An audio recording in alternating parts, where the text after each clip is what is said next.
Ci sono luoghi nel cuore delle nostre terre che anno dopo anno, secolo dopo secolo, riescono a portare con sé l'aura di eventi e di spiriti solenni dispersi nella memoria del tempo.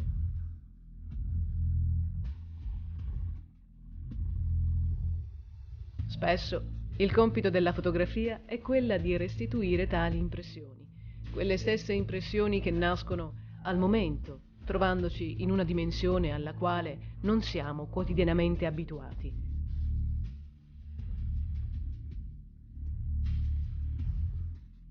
Una proiezione nel silenzio che ci investe improvvisamente, rievocando quel tempo perduto. La fotografia, se guidata dalla giusta mano e da queste percezioni, può accompagnarci in questa storia, anzi, può esaltarne la percezione, mettendo a nudo ciò che in apparenza non si mostra.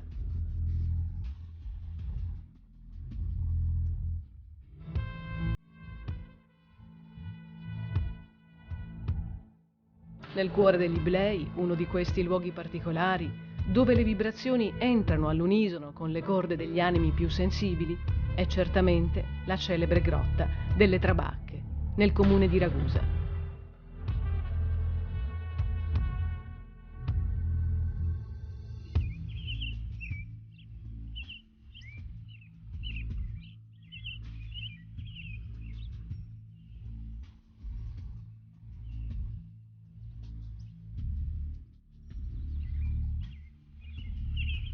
Il territorio intorno a Ragusa, ma in generale tutto il territorio ebleo, è caratterizzato da bassi tavolati interrotti da cave, vallate fluviali più o meno profonde. In particolare nell'area attorno alla moderna Ragusa,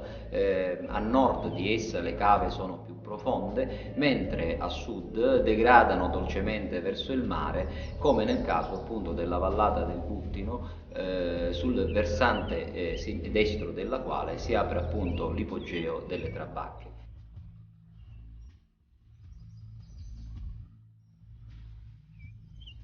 Questa storia dell'insediamento è la storia dell'antropizzazione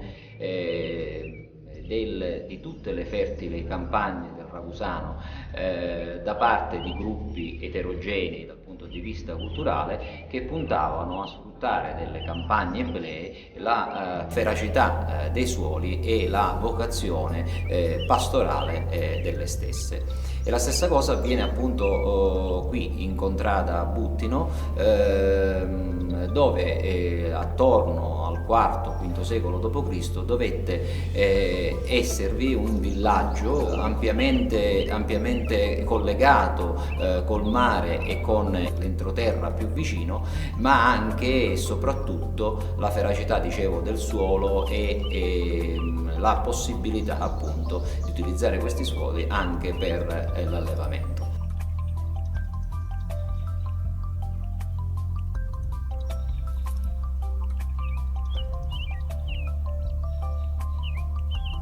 Una di queste comunità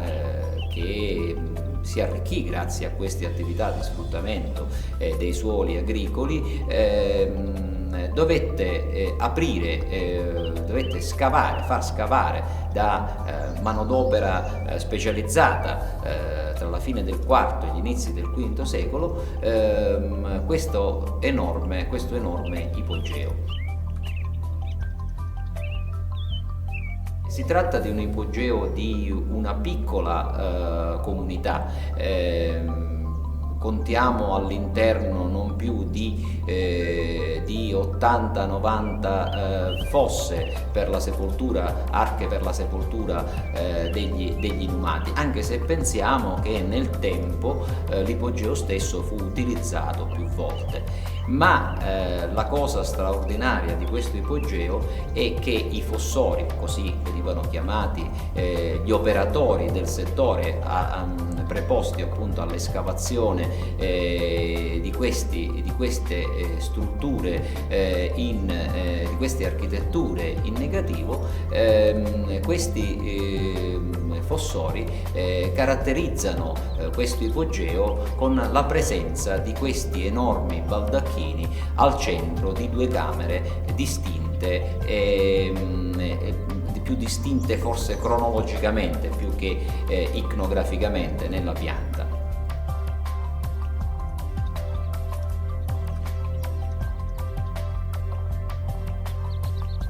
L'ipogeo delle Trabacche, con ingresso orientativamente disposto a sud verso la valle del Buttino, appunto, presenta dal punto di vista archeologico più fasi costruttive, più fasi di escavazione, diciamo. Nella prima fase i fossori affrontano il banco roccioso del fianco della vallata del Buttino, aprendo questa grande prima sala, al centro della quale viene viene intagliato, diremmo, questo straordinario baldacchino, che in origine doveva essere coronato da ben 9 colonne, di cui manca la colonnina centrale e la colonnina e una delle colonnine laterali. La deposizione del defunto doveva avvenire dalla parte posteriore opposta all'ingresso, dove artatamente è stato messo l'intaglio di una di queste colonnine.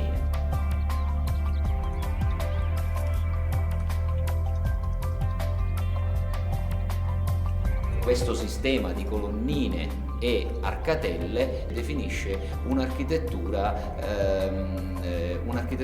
assolutamente particolare, unica nel suo genere. E ci chiediamo a chi apparteneva questo monumentale sepolcro al centro dell'ipogeo. Certamente ha un elemento di spicco di questa piccola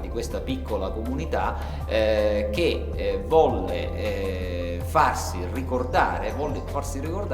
la costruzione, con l'escavazione di questo sepolcro monumentale. Attorno al baldacchino è facile notare che altri membri della comunità ritennero probabilmente onorevole farsi seppellire in prossimità appunto del baldacchino, della tomba dell'esponente più di spicco di questo gruppo sociale, tant'è che vediamo aprirsi una vera e propria teoria di monumentali arcosoli nei quali in senso nord-sud sono ricavate delle arche parallele che contenevano le spoglie probabilmente di appartenenti a singoli gruppi familiari.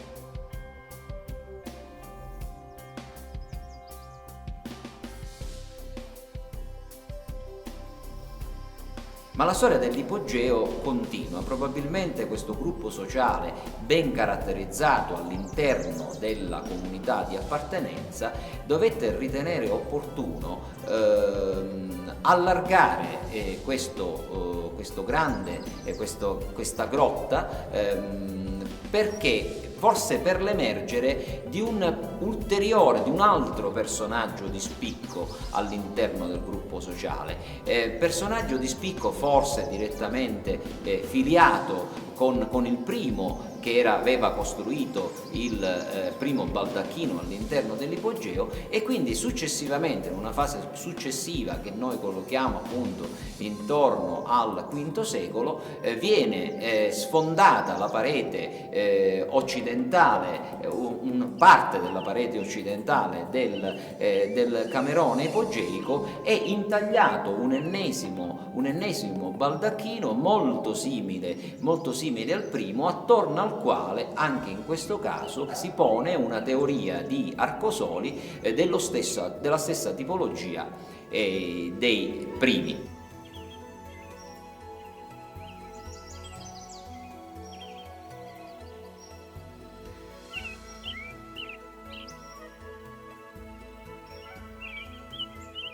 Quella che noi chiamiamo la catacomba delle Trabacche è in realtà un grande ipogeo funerario che è stato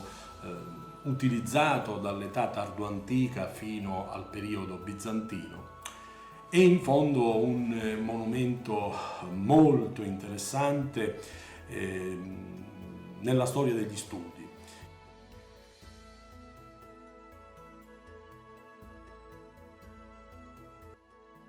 Basti pensare che questa escavazione fu visitata da Luel, il famoso pittore francese che fece un viaggio in Sicilia, un viaggio pittoresco, e Luel, quando arrivò a Ragusa, venne portato in due luoghi del territorio. In un luogo che era quello delle cave, diciamo, di bitume, è un luogo particolare, e poi venne portato proprio nella valle di Buttino Centopozzi, e lì gli fu mostrato questa escavazione artificiale.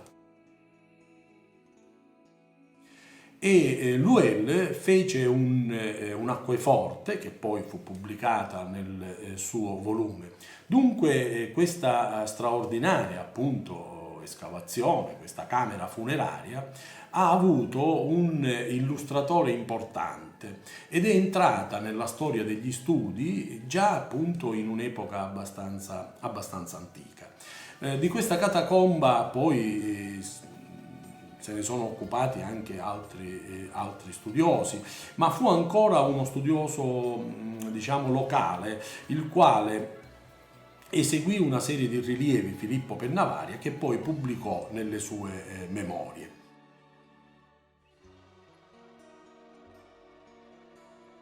Dunque mi pare che dal punto di vista strutturale questa catacomba, questo importante monumento funerario, si caratterizza per la presenza di questi teguria, di queste grandi fosse che sono ricavate all'interno di un enorme dado di roccia e poi sormontate da questa sorta di falso tetto, perché sono tutti ricavati in negativo nella roccia. Ma la monumentalità di queste due realizzazioni colpisce.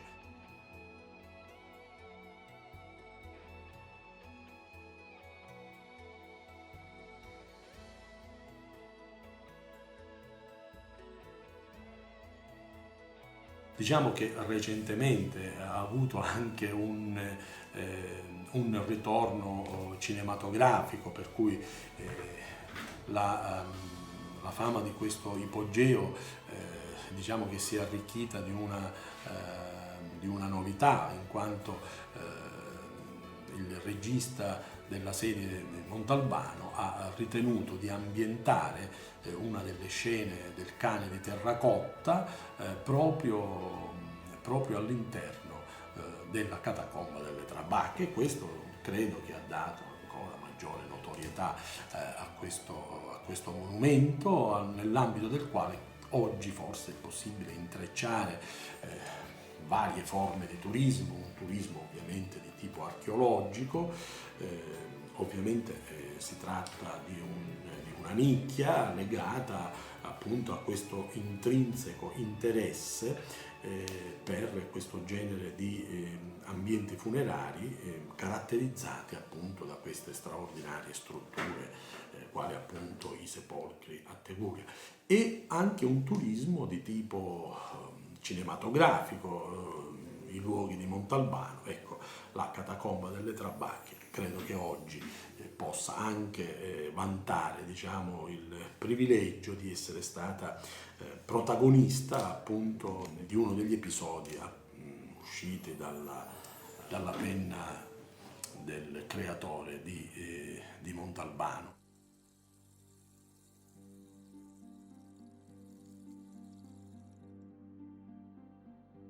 Credo che sia anche interessante segnalare il fatto che sulla catacomba, grazie non solo ai lavori di restauro che sono stati eseguiti, ma anche grazie ai lavori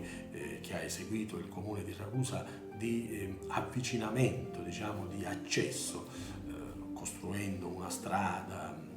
che si inserisce perfettamente nel territorio. Ecco, credo che grazie a tutto questo oggi possiamo veramente fregiarci di poter ritenere questo monumento come uno, diciamo, dei punti focali degli itinerari archeologici, turistici del nostro territorio.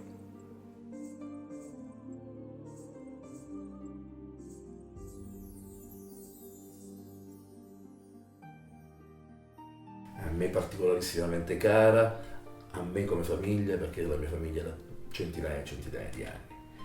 Indipendentemente da questo abbiamo avuto, come tutto il territorio del Ragusano, una riscoperta culturale e non, grazie a un qualcosa che ha cambiato totalmente il modo di vedere Ragusa e il sud-est della Sicilia, ed è chiaramente Montalbano. Non è un caso che a tutt'oggi mi arrivano richieste di visita di persone che mi arrivano dalla Svezia, addirittura dalla Norvegia, molti dalla Germania, e che hanno addirittura sui loro navigatori la dislocazione precisa della grotta. La stessa è stata utilizzata, ripeto, sia per l'episodio di Montalbano, sia da me per eventi particolari fatti in notte di luna piena, in cui, con presenza di Rai 2, abbiamo, oltre che delle televisioni locali, quali Tele-Iblea, Telenova e Cocci, abbiamo realizzato un evento, anche questo rivolto al passato, a quello che c'è dietro e che crea il futuro, andando a mimare una splendida offerta dell'Ambrosio agli dei, proprio nei teguri della Grotta delle Trabacche. Credo proprio che, date le caratteristiche peculiari di questa grotta, spero che anche nel futuro venga fatto di tutto per riuscire a mantenere le caratteristiche peculiari di questa grotta, splendida, così come sono rimaste, quindi ripulite, non danneggiate, non scheggiate, mantenute con la cura che è assolutamente giusta e doverosa nei confronti di un gioiello del genere che ci riporta da 1700 anni fa appena.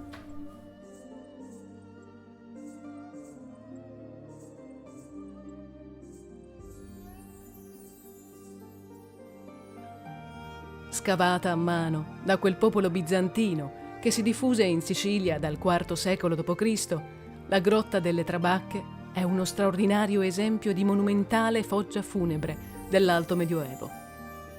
dove ogni elemento sembra come amplificato allo scopo di sussurrare attraverso il lungo e naturale lapsus del tempo il segno della propria imponenza, perché in essa sopravvive ancora l'anonimo spirito di quegli antichi antenati.